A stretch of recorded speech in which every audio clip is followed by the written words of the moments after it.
Hello guys, ito na naman tayo guys. Pabalik-balik lang buhay kasi umaga na, nagluto na si Jeric Aymala. At saka ito naman ang aming dorm guys. Ito si Kuya Ronel guys. At ang nasa kanyang likuran ay si Sir Herlo Di Marto guys. So ngayon guys, pipalibot ko kayo sa aming dorm guys. So yun guys, naglilinis sila guys. At yan ang sasakyan ni Sir guys. At saka yung isa guys, patungo sa CR guys. At ako naman to guys, smiling lang. Pero talagang nakakahinayang kasi nakapamingin na guys. So ngayon guys, dito na naman tayo. Ililibot ko kayo sa dorm namin at nagluluto kami guys. Yan guys, nagluluto muna kami. Dalawa lang kasi yun lang ang aming nakayanan. At para naman sa dagdag na kaalaman guys, ay ngayon pala ang aming 10 days of training in qualification of SMAW and C2 guys.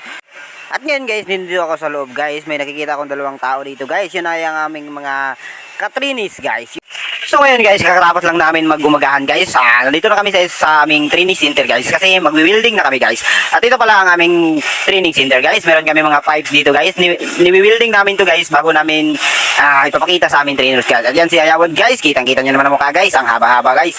At yan guys, nanguha na kami ng mga gamit guys para sa aming mga personal protective equipment guys. Para di kami masusunog ng welding guys. At sa nakikita nyo guys, yan ang ating mga welder guys. Mga trainees pa yan guys. At nakikita nyo guys, meron kami mga personal protective equipment guys para sa aming safety guys.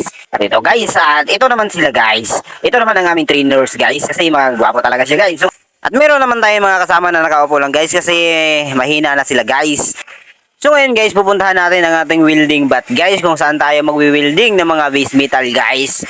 At yan guys, titingnan nyo lang mabuigi guys, yan talaga ang mga bat welding guys. Naghahakot na kami ng aming mga gamit guys. Yun ay personal protective equipment guys. Kasi kailangan na kailangan to guys sa ating mga welding. At hanggang dito na lang guys. Sa susunod na naman guys, kita-kits tayo guys.